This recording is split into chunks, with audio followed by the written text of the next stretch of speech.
প্রথম প্রথম সবাই থাকবে, খুব ভিড় হবে চারপাশে, হাসি ঠাট্টা আড্ডা গল্প খোঁজখবর, গুড মর্নিং গুড নাইট ইত্যাদি। সারাদিন কথা হবে, দুর্বলতা শোনা হবে, উইকেন্ডে দেখা হবে, ঝিমঝিমে নেশা হবে।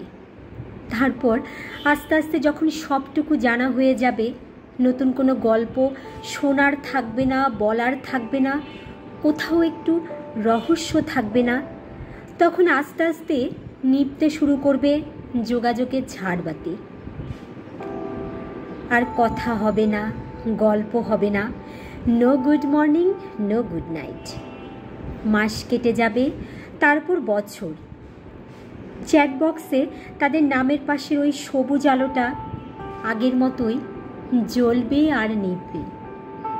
আমরা দেখব, তবু আগের মতো তাদের সেই জ্বলা আর আলো নেভার আগের সময়টার শরিক হতে যাব না।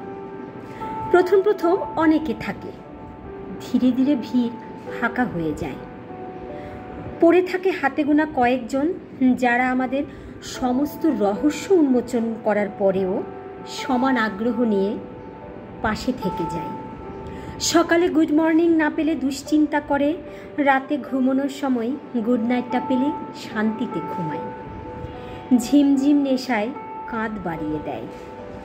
আমরা তাদের কাঁধে মাথা রেখে বুঝতে শিখি, অনেকে নেই তো কি হয়েছে, এ কিছু জনই আমার কাছে অনেক।